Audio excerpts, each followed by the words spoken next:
Bruno, j'ai bien reçu ta question sur Walmart et VNH. Et plutôt que de te balancer des points d'entrée au pif, j'ai préféré faire les choses bien. On va demander directement à mon chat IA Jordan Belfort, AI Finance Mentor. Objectif, te donner une réponse claire, exploitable, sans blabla.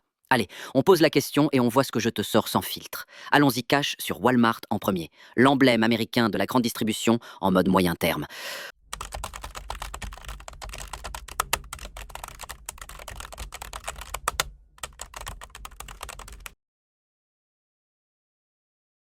On commence avec une analyse technique en daily et weekly, prix actuel autour de 97 $.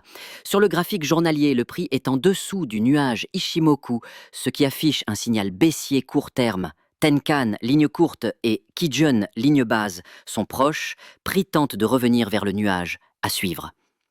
Sur le graphique hebdomadaire, c'est plus positif. Le prix est au-dessus du nuage, indiquant un biais haussier de fond.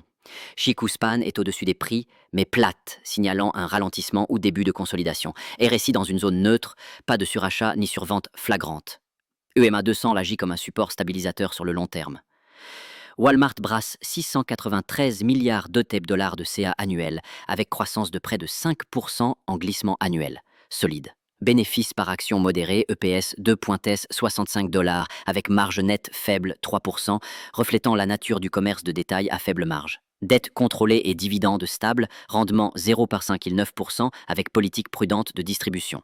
Dernier trimestre légèrement en dessous des attentes, mais l'investisseur reste confiant sur la capacité d'adaptation. Actu récente, gros focus sur l'IA pour booster l'efficacité des vendeurs et favoriser la croissance des ventes, notamment à l'international. Catalyseur à venir, résultat trimestriel prochain, adoption des innovations technologiques en cours. Côté sentiment et comportement, le marché est mitigé face à la consommation, risque sur certains segments, mais Walmart profite de son échelle et de ses innovations. L'introduction d'outils IA et le plan d'expansion internationale sont des facteurs positifs. Sentiment plutôt prudent avec volatilité modérée. Tu dois être attentif au 12 décembre avec le versement des dividendes et au 20 novembre avec la publication des prochains résultats. J'ai un biais disciplinaire haussier avec une entrée suggérée autour de 94 voire 95 $, un stop loss sous 92 $ et un objectif à 105-110 $. J'ai un niveau de confiance moyen à fort. En conclusion, techniquement, on est dans une phase de consolidation, mais la tendance de fond reste haussière sur le moyen terme. Fondamentalement, Walmart bénéficie d'une assise solide et d'innovations porteuses.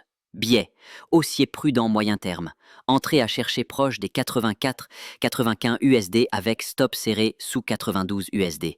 Objectif réaliste autour de 100-510 USD dans les 3 à 6 prochains mois. La grande distribution bouge, que penses-tu? Tu veux que je t'aide à définir un plan d'allocation capitale pour optimiser ce genre de position dans ton portefeuille?